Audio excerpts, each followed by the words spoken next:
when should you use a land contract versus going sub 2? And does it have to go through a title company or not?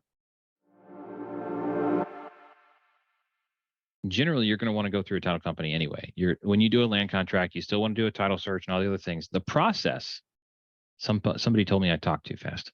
The process is to start with a purchase contract that specifies all the terms and conditions of the purchase.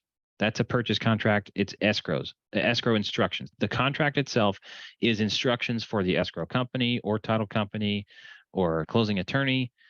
Hey, chef, cook up my order. Here's my order. So I'm going to say, if it's a land contract or contract for deed or whatever you want to call it, they're all the same thing, different states.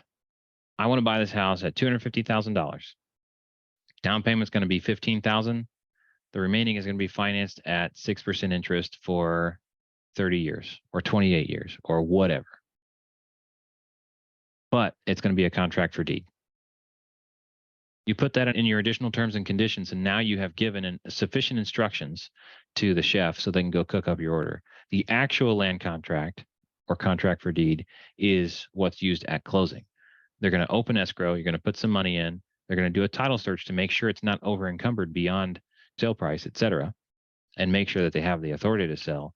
Then closing is going to come with a settlement statement with all the other parts and pieces, and you're going to sign and notarize this contract for deed, and that gets recorded against the property. That's the process. The difference between that and a sub 2 is not very significant.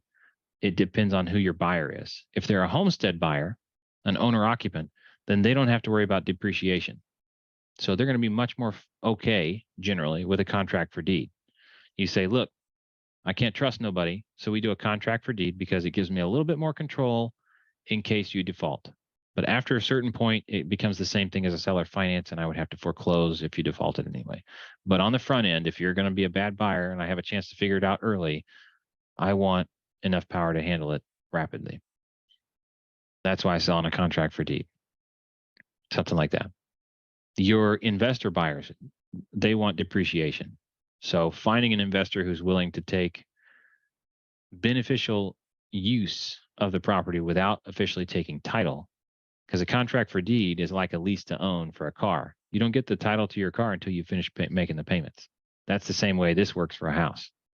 You start making payments and it doesn't get paid off, or you don't get real title until it's paid off and you actually get fee title to the house. As far as the government's concerned, you're not the owner for taxes and benefits. The other person is still the owner until you finish paying it off and there's a full transfer of the deed. So sub 2, you actually take the deed. Wraparound mortgage, you actually take the deed. Contract for deed is a contract that you have to perform on for the deed at a later date. Was that helpful? Did that answer your question?